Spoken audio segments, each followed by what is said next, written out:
last year, when we were talking about the web, we were talking about the Babylon JS project. John mentioned that earlier. And one of the things we had done is we actually took a web experience, used Babylon JS, hooked it up so we could do virtual reality with it, took advantage of Oculus Rift at the time.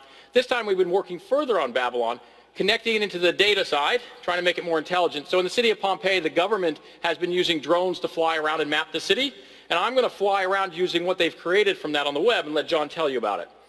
So in partnership with the Italian government, we took these drones that were flying around, about 50 hours of drone time, and we took over 30,000 pictures, high-res images of Pompeii. And then the very interesting thing is we moved that information up into the cloud where we used Azure and machine learning algorithms to go and generate the 3D mesh that you're seeing in front of you. Now the thing that's pretty incredible about this is you're actually looking at an image which is about close to 1 trillion pixels. And as Steve's able to do, you can wander around in this thing, you can see any aspect of it. But I think this really illustrates the power of when we can take great innovation in the client, couple it with the machine learning, the big data in the cloud, and bring experiences to every platform that we wouldn't have been able to do before. Yeah, flew us around. I ended up in the Basilica. So this is a good bridge and transition. A couple things here, which is obviously the cloud side. I also have a machine up here, a laptop with 2 graphics cards, 2 GPUs. And one of the things I want to bridge into is gaming, DirectX 12. One of the things that DirectX 12 allows us to do is actually take advantage of multiple GPUs, so I can have some client-side assist here. And then on the gaming side, look, like music, gaming's an area that I'm pretty sure everyone in the audience has some connection to one way or another. There's lots of conversations around gaming, from the mobile side to the Xbox and others. The real thing there is when you think about sort of high-end graphics in gaming, it's not actually the Xbox or any of the consoles, it's actually back to the PC. And so if I can do that with a 2 graphics card system, we brought along just for fun a box that has 4 graphics cards. Digital Storm lent it to us. It's the very highest end on the hardware side. And then we asked our friends at Square Enix to take the work they do, which is a mixture of science and really the computation side and graphics quality and art, and bring those together and show us a little bit about what you can do with DX12, with Windows 10, and sort of where this whole technology area is going. So first off, I'm going to have their chief technologist sort of give us a little introduction. Let's go ahead and run the video. 皆さんこんにちは。ファイナルファンタジー15を開発するスクエアエニックス BD2 の田畑です。私たちのチームは常に最高峰のプリレンダリング CG とリアルタイム CG を追求しています。今回マイクロソフトと NVIDIA の協力を得て最先端のソフトとハードを駆使した技術デモを制作しました。ビルド2015で公開できるデモはまだ少しですが、このデモはこれからさまざまな取り組みで進化していきます。では最新のデモをご覧ください。どうぞ。どうもありがとう。So Square Enix has built Final Fantasy, over 100 million copies sold. This is an art and science technology demonstration they put together. What you saw was DX11. What I'm going to do now is run through similar scene in DX12.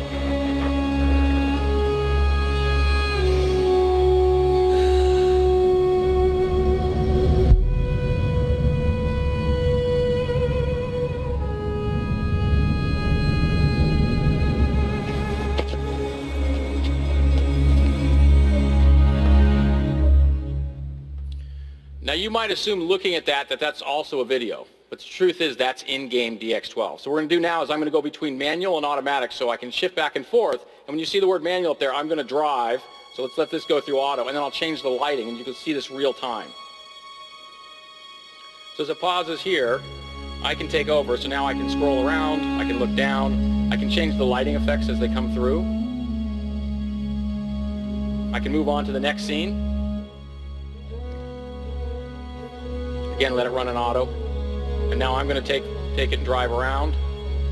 Again, I can adjust the lighting. And we can keep going through in this way. Let me bring the shadows in, take them out. All right, let's keep going through.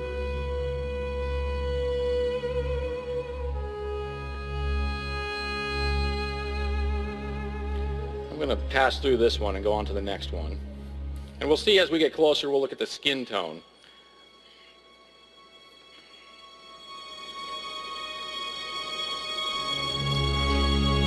There we go. Now, the thing that's really incredible about what you're seeing is just the density of data that's involved in this. Each of these scenes is over 63 million polygons per scene. That's about 6 to 12 times more than we could do with DX11. Just to give you an idea on the textures that you're seeing here, those are 8K by 8K textures, again, significantly more than we're able to do. I think where it gets really interesting, though, is look at the hair. Every piece of hair that you're seeing is actually being rendered as a polygon. This isn't surface map stuff. And as those polygons are running through the pipeline, they're running over 50 different shaders to go through this and to generate that level of clarity on this. I think it's an incredible example of just how far people are pushing the limits of big data and technology, bringing it together, and really building experiences that would be hard to build almost any other way. And so our thanks to the folks at Square Enix for letting us to show this off and for building it. Incredible piece of technology and art put together. Now, that's sort of the high-end, incredibly fun. Let's give those guys a hand.